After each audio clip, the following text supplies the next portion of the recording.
Election 2011 coverage on Manx Radio. 5 minutes to 8 this morning. Our candidate is from the constituency of Glenfaba, however you wish to pronounce it. Geoffrey stood unsuccessfully 5 years ago. We possibly don't have many air racing champions standing in this election. I think it possibly may be unique in that. A conservative background in the UK. Business interests include property, leisure and publishing. Worked for Midland Bank for a short time. He's 56, lives just outside St John's, but he's also steward of Sandgate Castle in Kent, a castle built by Henry VIII. Just to establish that, that's one of your homes as well, is it? Good morning, John. Good morning. Yes, Sandgate Castle, I bought that about 11 years ago, and it is a second home. So obviously the constituency will be wondering how often you actually will spend time in the Isle of Man if you've got a home down there. Well, it's no secret that at the moment I spend a lot of time off island doing business and politics across and in Europe, but my commitment to the electorate is that if I'm elected, I will, within 7 days, have removed myself from most of those commitments, 95% of those commitments. That's a promise. That's an absolute promise, and the people I work with know it, and they all know my heart's in Manx politics. You've been involved in conservative politics practically on your parents' knee. You grew up with politics. I did indeed. My grandparents were on opposite sides of the spectrum, and we had some interesting political discussions when I was a youngster, and I became one of those young conservatives at a fairly young age. Last time out, 5 years ago, you got 40% of the vote, so you weren't far off.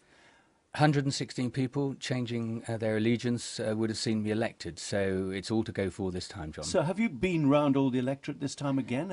Is it a continuous process? It's not a continuous process because there's a break in between. There's no prizes for coming second, but I started my campaign in January, and I felt that I needed to know what the electorate were thinking, what their aspirations were, so I conducted a complete electors survey, and that was quite revealing, and I'm now on the foot campaign, as it were, and that's also quite revealing as well. You recommend an influx of new members to bring new blood, I suppose, into the government, but having all these new members coming at the same time, that's a recipe for chaos considering what we're facing, isn't it?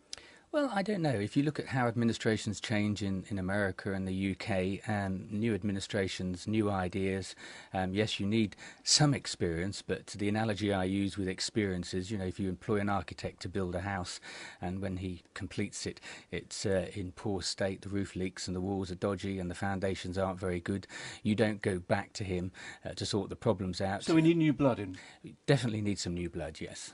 You say it's time we stood up for ourselves and imposed Manx solutions. What is a Manx solution? Well, I think there's two elements here. First of all, I think we lack representation at political level in the UK.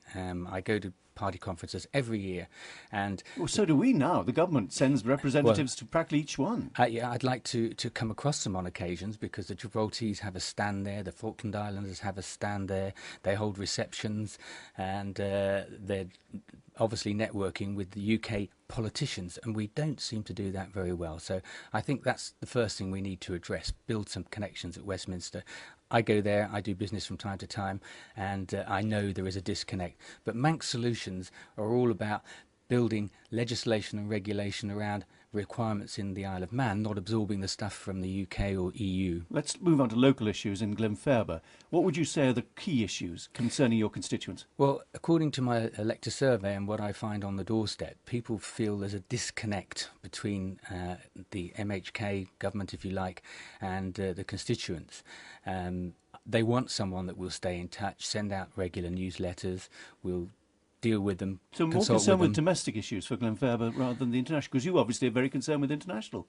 I am as well, but I'm also very concerned at dealing with things at constituency level, and when it comes to things like roads in Foxdale, pavements, planning, and particularly in a rural constituency, you will deal with them. I will deal with them. I guarantee I will deal with them. You say email is going to be one of your key weapons. You will be sending all your constituents emails, regular emails? No. Emails are not my key weapon. I think newsletters are my key weapon, and face-to-face surgeries where people, who can't write letters or don't like picking up the phone can speak to me about their problems. But a good website and email are additions to the armoury. What about the 5 years ahead?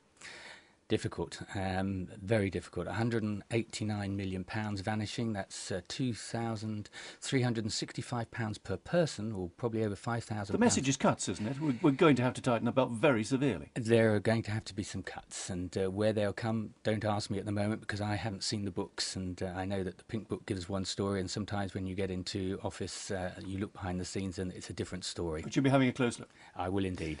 Mr. Boot, Geoffrey Boot, thank you very much for joining us, candidate in the Glenfaba constituency. It's 8 o'clock.